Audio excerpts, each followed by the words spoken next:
Sir ఇప్పుడు వేణుస్వామి మళ్ళీ నిన్న మనం మాట్లాడుకున్నాం అంటే ధూళిపాల ఈ నాగ చైతన్య 2027లో విడిపోతారు అని చెప్పేసి కూడా అన్నారు. అయితే ఇప్పుడు మళ్ళీ ఇంకో మాట ఏంటంటే నాగ చైతన్య తండ్రి కాలేడు అని చెప్పేసి అంటూ వార్తలు వచ్చినాయి. అసలు ఎలా సార్ ఈయన ఎందుకు సైలెంట్గా ఉండలేకపోతున్నారు? వేరే వాళ్ళ పర్సనల్స్ ఎందుకు ఇంతగా మాట్లాడుతున్నారు? యాక్చువల్గా నాగార్జున ఏమాత్రం కామన్ సెన్స్ ఉన్న సోషల్ మీడియాలో ఇటువంటి నాన్ సెన్స్ ఫిల్లర్స్ ఉన్నారని తెలుసుకుని కోర్టులో కేసు వేయడం కానీ ఒక వార్నింగ్ ఇవ్వాలి. అంటే వాళ్ళ సోషల్ మీడియాని వదిలేసి మేము వీటికి సంబంధం లేదు ఇలా మాడకుండా ఉంటారు ఎన్ని చేసినా అనే లెవెల్కి వచ్చారు. కానీ ఇటువంటి కొన్ని పర్సనల్గా ఉన్నాయి కదా, పిన్ చేసి కొన్ని పాయింట్లు పెట్టుకుని ఇంకోటి ఎవడో క్యాష్ చేసుకుంటున్నాడు అని తెలిసి ఈ వేణుస్వామి అన్నా కూడా నేను చాలాసార్లు చెప్పాను. అట్లా కందకలేని దొరద మనకి ఎందుకు అన్నట్టుగా అనిపిస్తుంది ఈ మధ్యన. అది నాగార్జున వాళ్ళు తీసుకోవాలి. అదేదో బజ్జలో ఉండాలని చెప్పేసి మాట్లాడుకొని అని వదిలేస్తే మటుకు మనం వాగటం యాక్చువల్గా అంత మంచి పద్ధతి కాదు. వాళ్ళ తరపున ఒకళ్ళతో తీసుకుని మనం మాట్లాడవలసిన కర్మ మనకేంటి? Nagarjuna should take an action. ఆడికి వెళ్ళి ఒక చెప్పు తీసుకొట్టడం కానీ దాన్ని వీడియో తీసి మళ్ళీ ఇచ్చేయడం కానీ, నువ్వు చూసావా ఈయన యొక్క మగతనం, చూసాడా, ఆడికి పిల్లలు పుట్టారు ఎందుకని ఆ వేణమ్మాయికి వీడికిని ముందు అది చెప్పాలి. నువ్వు ఎంతకాలం ఉండాలి చెప్పాలి, నువ్వు ఎప్పుడు చచ్చిపోతుందో చెప్పాలి, నీ పిల్లలు ఎప్పుడు చచ్చిపోతుందో చెప్తే అప్పుడు అందరూ కొంచెం నేను చాలా ఫ్రాంక్ మనిషిని, నా ఫ్రాంక్ మనిషిని అని చెప్పి నేను ఎలా మాట్లాడుతున్నాను, జ్యోతిష్యం కంటే నాకు ఎక్కువ అని చెప్పి నాగార్జున పక్క నుంచి ఉన్నవాళ్ళు ఎవరన్నా ఇంకో అతనికి పళ్ళ వాళ్ళు ఎవరైనా చెప్పిస్తున్నారా? ఇప్పుడు అతన్ని నిర్వీర్యం చేసి అతను ఒక మగాడి కాడు, అతను ఒక నవ్వుపుస్తకుడు అని చెప్పాలనుకున్నాడు. అతను ఏమైనా అన్యాయం చేశాడు నీకు? ఈయన చెప్పడానికి కారణం only for the social media exposure గురించే కావాలనుకుంటే మటుకు ఈయన చెప్పు దోసి కొట్టాలి నా లెక్క ప్రకారం. వాళ్ళకి లేని దొరకదు మనకేంటి, నాగార్జున లేని దొరకదు మనకేంటి? వాళ్ళ తరపున మాట్లాడడానికి ఆయన ప్రైమ్ మినిస్టర్ ఆఫ్ ఇండియా ఏం కాదు, మహాత్మా గాంధీ ఏం కాదు, నాగార్జున కాదు కదా. వాళ్ళు వెళ్ళాలి, మనం ఎందుకు చెప్పాలన్నాను? ఫ్యాన్స్ అంతా వెళ్ళి నాలుగు పీకాలి, దాన్ని వీడియో చూసి అలా పెట్టాలి. ఇదన్నా చేయాలి అదన్నా చేయాలి, కానీ ఏం చేయకుండా వాడు అంటానే ఉంటాడు. వాడు అంటున్నాడు కాబట్టి మీరు అడిగారు, వాడు అంటున్నాడు కదా బస్సులో ఉంటాడు. ఇవన్నీ తెలిసి తెలియకుండా కూడా అటు దగ్గరికి వెళ్ళి రోజుకు ఒక గంటకు 5,000 10,000 ఇచ్చేవాళ్ళు కూడా ఉన్నారు. అతను బిజినెస్ కోసం చేస్తున్నాడే. ఒక గుళ్ళో పూజలు చేసుకునేవాడు ఎవడో ఆ పుజారి అన్నవాడు అది చేయకుండా, అది పవిత్రమైందే, అది వదిలేసి సినిమా ఓపెనింగ్లకు పూజ చేయడం మొదలుపెట్టి ఇంతే కదా సినిమా వాళ్ళు పాలిటీషియన్స్కి నీకు ఇది ఉందని తెలిస్తే అది చేయించుకుంటే పరిహారం కోసం వస్తారు అని లోగు కట్టేశారు. ఇతనే కాదు ఇంకెద్దరు ఒకరు. ఇతను మొదలుపెట్టాడు, ఇతనికి ఏదో ఇన్ని వ్యూస్ వచ్చిందని చెప్పేసి ఇంకోటి ఎవడం మొదలుపెట్టాడు. శ్రీమాత్రేయ నమః అంటే చెప్పాం కదా వీళ్ళందరి గురించినే.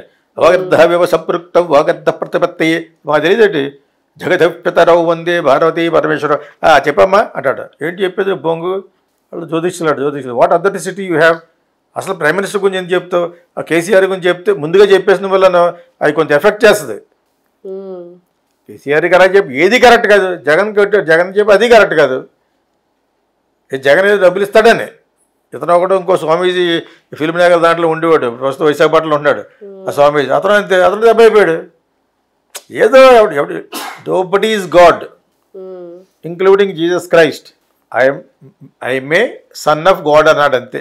అన్నాడో లేదో అది మన బైబిల్లో చదువుకుంటాం. లైక్ చేసి మనం అతను చేసిన ఆయన కానీ సాయిబాబా కానీ షిరిడి సాయిబాబా కానీ వాళ్ళు చేసిన మహత్తరమైన ఈ సేవా కార్యక్రమాలు, సేవ అంటే తెలిసి తెలియకుండా ఒక మసీదులో కూర్చుని వీడియో కాల్చుకుంటూ కుక్కలకాయ పెడతా ఉండేవాడు అని తెలిసి నాకు షిరిడి బాబా. ఓకే, మానవత్వం ఉన్న మనిషి అని చెప్పేసి దండం పెట్టుకుంటున్నాం. ఇంకోటి కూడా హిందువుడు వస్తాడు బయటికి, ఆ సాయిబాబా దేవుడు ఎవడన్నాడు? నువ్వు చెప్పాలండి, నీ సర్టిఫికెట్ ఇవ్వాలడికి ఆయనకి. ఆడెవడో మన హిందువుకి సంబంధించిన సోషల్ మీడియాలో ఉంటాడు అతను సాయిబాబాని దేవుడు ఎందుకు అంటారు? ఎందుకు అనకూడదు? అది ముస్లిం అనే. మరి ఇటువంటి వాళ్ళు ఉంటారు. అందుకని వాళ్ళని ఎదిరించడానికి ఒక గ్యాంగ్ వెళ్ళాలి. ఇప్పుడు అక్కడ అమెరికాలో యాంటీ క్రైస్ట్ అని ఒకటి ఉంది, ఇలా కట్టుకుంటారు చేతికి. యాంటీ క్రైస్ట్ అంటే ఆయనకి మన జీసస్ క్రైస్ట్కి ఎగెనెస్ట్ యాంటీ క్రిస్టియానిటీ. వాళ్ళకు రకం టైప్ అనమాట. దేవుడిని మనం ఇక్కడ ఎలాగా ఉంటారు, ఇక్కడ ఆస్తికులు దేవుడిని నమ్మని వాళ్ళు, నాస్తికులు అంటారు కదా, అలాగే అక్కడ ఉంటారు. యాంటీ క్రైస్ట్ అని బయలుదేరారు అనమాట. They don't believe. వాళ్ళంతా మళ్ళీ రిలీజియస్గా చేస్తూ ఉంటారు, హిందూయిజంకి దానికి సంబంధం లేకుండా బ్లడ్ తోటి అది చెత్తగాళ్ళు. ఎవడో పెడతాడో అటువంటి ఉన్మాదం ప్రపంచం అంతా ఉన్మాదం చాలా వరకు. దాని చేత వీడిని ఎవరో ఏమో అంటలేదు కాబట్టి నేను అంటున్నాను అంటాడు. నేను నాకు జ్యోతిషం చెప్తాను చెప్తే బోర్డు మీద రాస్తాడు వీడి వేస్ట్ ఫెలో ఒకటి. ఆ వేస్ట్ ఫెలో కాబట్టి నేను ఎందుకంటున్నాను, నేను అంతవరకు అడగలను. Nagarjuna and all those people must take an initiation through fans, through court వెళ్ళి వాడికి చెప్పాలి. కానీ నీ కొడుకు నవ్వుపోతే ఒకటి నీకు పిల్లలు పుట్టరని చెప్తున్నా కూడా నేమన్నపోతే మనం ఏం చేస్తాం? వాళ్ళ తరపున ఒకళ్ళతో పుచ్చుకోవడం నేను సిద్ధంగా లేను. వాళ్ళ చిన్నపిల్లల బిగ్ బాస్ అని పెద్ద ఏం చేస్తున్నాడు అవన్నీ ఉన్నప్పుడు why can't you if you don't want anybody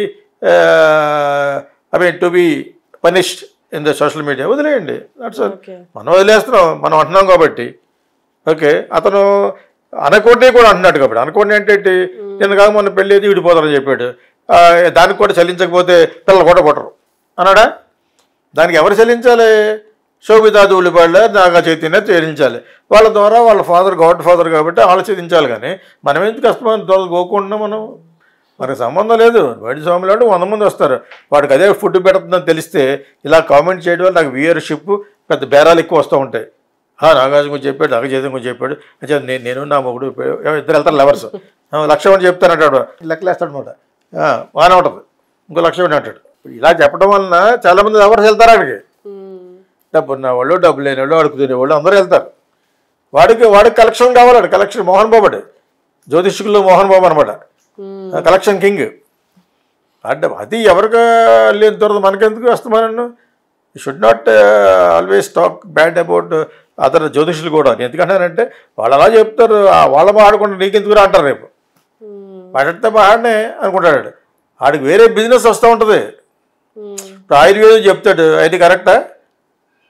ఇది అది కలుపు, అందులో ఇది కలుపు, మాకు తెలియదు. అది అల్లం వెల్లుల్లిపై will do the good thing. వాడు ఎవడెవడు వస్తాడు, వాడు వస్తాం ఇవే చెప్తూ ఉంటాడు. ఇవాళ వెంటనే చెప్పరు వాళ్ళు, అతను కానీ రాజు అన్నవాడు కానీ వెంటనే చెప్పరు. స్లోగా ఈరోజు మీకు నమస్కారం అని చెప్తాడు కదా. ఎవడు చెప్పినా కూడా అదే చెప్తూ ఉంటారు మనల్ని. అది ఆడ బిజినెస్, ఎవడు చేస్తారు దానికి? ఎందరికి ఈ సోషల్ మీడియా ఇదిలాగే ఫ్రీ మార్కెటింగ్. దానికి కొంచెం డబ్బులు వేస్తే డిజిటల్ మార్కెటింగ్ వాళ్ళు డిజిటల్ మార్కెటింగ్ చేసి పెడతారు. ఎక్కడికి వెళ్ళినది వస్తూ ఉంటుంది, అల్లం వెల్లుల్లిపై అని చెప్పేసి. అర్థమైందా? నిజంగా ఉపయోగపడే చేయాలంటే ఎవరైనా చేయాలి అంతే. సో వీళ్ళు అలా మాట్లాడుతున్నారని చెప్పేసి మనం 10 సార్లు ఎందుకు చెప్పాలి? ఒకసారి చెప్పాను, 6 సార్లు చెప్పాను, వాడు వేస్ట్ ఫెలో అని చెప్పేసి. అటువంటి వేస్ట్ ఫెలో ఇంకా ఉన్నారు. ఇతను చూసి వాళ్ళు చెప్తున్నారు శ్రీ మాత్రేయ నమః అని. వాళ్ళు అంతే, ఏం తెలిసాడికి చొక్కా పెడతాడు, ముందు ఒకటి వేస్తాడు, అలాగా టమలు పెడతాడు, అంతే జ్యోతిషం అయిపోయాను. ఎవడంటే అచేత ఇది ఎవరు చెప్పాలి? ఇది చాలా స్ట్రాంగ్ కాఫీ లాగా స్ట్రాంగ్ కామెంట్. ఎవరు చెల్లించాలి? నాగ చైతన్యాన్ని శోభితా ధూళిపాలు చెల్లించాలి. రేపు నిజంగా పుట్టలేదనుకో, నేను చెప్పాను అంటాడు. వాళ్ళు అందుకే కాదు, అందుకో లేకపోతే ఆ శరీరం పాడవకుండా ఉండడం గురించి they might go for an artificial insemination, కృత్రిమ గర్భ సంకలనం అంటారు దాన్ని. ఆ సిస్టమ్ చాలా వచ్చేసినాయి, ఆ విధంగా కూడా వెళ్ళచ్చు. So nothing will happen. అలా కొంతమంది యాక్టర్స్లు కూడా చేశారు. నయనతార అలా చేసి ఉంది అనుకుంటు కదా. సో వాళ్ళకి నథింగ్ విల్ హ్యాపెన్. పిల్లల్ని పెంచేమనే ఇది కూడా ఉంటుంది. So there is no such rule. పిల్లల కాలాలు లేవు లేదు ఈ రోజుల్లో. If they wanted to maintain the well maintained physique చేయాలంటే వీళ్ళకి అలా చేస్తారని తెలుసు. మొత్తానికి ఏదో ఉపకారం ఫిట్టింగ్ పెట్టడానికి వీడి మార్కెట్ గురించి నిజంగా వాళ్ళకి ఎఫెక్ట్ చేయాలి కదా. వీడి మార్కెట్ పెరగాలి. రేపు పొద్దున్న మాకు పిల్లలు పుడతారా లేదన్న వాళ్ళు కొన్ని లక్షల మంది ఉంటారు ఇక్కడ పిల్లల కోసం చూసేవాళ్ళు. పాప వాళ్ళు అందరూ వెళ్తారు, మనం మాకు పుట్టట్లేదు ఏంటంటే అంటే నేను ఒకటి ఇస్తాను మీకు, అది ఎంత ఉంటుంది అనమాట, అది అక్కడ పెట్టుకోవాలని చెప్పేసి 2 లక్షలు అడుగుతాడు. వీడి బిజినెస్ అయితే వీడికి అది ఇలాంటి చాలామంది ఉన్నారు. ఓకేనా? అందులో బ్రాహ్మణ్స్ ఉన్నారు, నాన్ బ్రాహ్మణ్స్ ఉన్నారు. వినేవాడు అంటే చెప్పేవాడికి లోకువ, ఆ టైప్ పరిస్థితులు. ఇక్కడ మటుకు మనం చెల్లించడం కంటే వాళ్ళు చెల్లించాలి. వాళ్ళు ఎఫెక్టెడ్ పార్టీ కాబట్టి వీ డోంట్ కేర్ ఎన్ని ఎలా ఉంటాయి. మోహన్ బాబు కొడుకున్నాడు, ట్రాల్ చేయడం చాలా హ్యాపీ, నాకు మేము పాపులర్ అవుతున్నాం అన్నాడు ఒకసారి. అన్నాడా? బెస్ట్ అది. అది ఎప్పుడే ఎఫెక్ట్ అవుతుంది, సినిమాకి ఎఫెక్ట్ అవుతుంది, అప్పుడు అర్థం అవుతుంది. అర్థమైందా? నేను ఎవడే పెట్టాడు, నువ్వు తప్పు చేస్తున్నావు, వీడు తెలిసాడు తప్పు చేస్తున్నాడని. Anyway is making a good film. ఎవరిని రిక్వెస్ట్ చేసుకుని చేస్తున్నాడు. అతని గురించి కూడా పెడుతున్నాడు ఎవరో ఒకరు. ఎవరిని నిమ్మలంగా ఉంచనెవరు.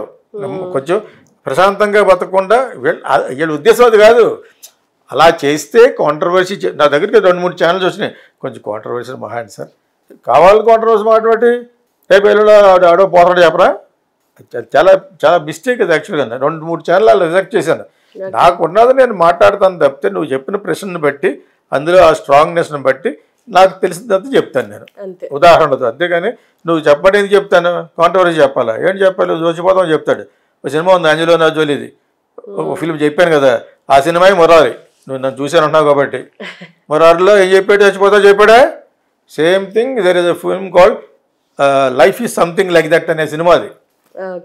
అందులో ఒకటి చెప్తాడు రోడ్డు మీద, ఏదో చెప్పండి ఏదో చెప్పండి ఏదో చెప్పండి అంటూ ఉంటుంది టీవీ యాంకర్. ఓకే, అందులో వాడు క్లియర్ వైన్స్ తోటి ఏదో చెప్తూ ఉంటాడు. అటు చెప్పిన జరుగుతూ ఉంటాయి. వాడు ఎంతగా అడుగు తెలివాడు. అడికి అప్పుడు వస్తూ 3 చెప్తుంటే మళ్ళీ దిగి వెళ్ళిపోతుంటే ఆ టీవీ వాళ్ళు పిక్చర్ చేస్తారు దాన్ని. వీడు ఎవడో చెప్తున్నాడని చెప్పేసి న్యూయార్క్లో చెప్తే దిగిపోతాడు. దిగిపోయిన తర్వాత డబ్బులు ఇస్తావా అంటాడు. అంత చెప్తే ఏమంటావు, ఇంకేమైనా ఉందో ఇంకేమైనా ఉందో అడుగుతాయి. 2-3 చెప్తాడు. అంటే భూకంపం రాబోతుంది, లేకపోతే క్రికెట్లో ఇందులో ఓడిపోతారు, ఇన్ని రన్స్ అన్నీ చెప్తాడు జరగబోయేది. ఇంకేమన్నా ఉంది ఇంకేమన్నా ఉందని అడుగుతుంది హీరోయిన్ దగ్గరికి వెళ్ళి బైక్ పట్టుకుని నీలాగా ఎవరో. అది చూసి కోపం వచ్చి నువ్వు రేపు వచ్చే థర్స్డే చచ్చిపోతావు అన్నాడు. నిజంగా ఆ థర్స్డే వరకు ఎలా బతకాలి అనేది సినిమా. పెద్ద హీరోయిన్ అమ్మాయి. అటువంటి పాయింటే కదా మీరు ఎంత చెప్పిన మురారి. ఏదో మన తెలుగు సెంటిమెంట్ పెట్టి ఇలా చచ్చిపోతాడో ఏమవుతాడో చెప్తారు. సెంటిమెంట్ అలా క్యారీ అవుద్ది అనమాట సినిమాలో పాయింట్ అది. నేను ఊరికి ఎందుకు చెప్పానంటే సినిమా వాళ్ళకి కూడా కొంచెం ఆసక్తిగా ఉంటుందని చెప్పేసి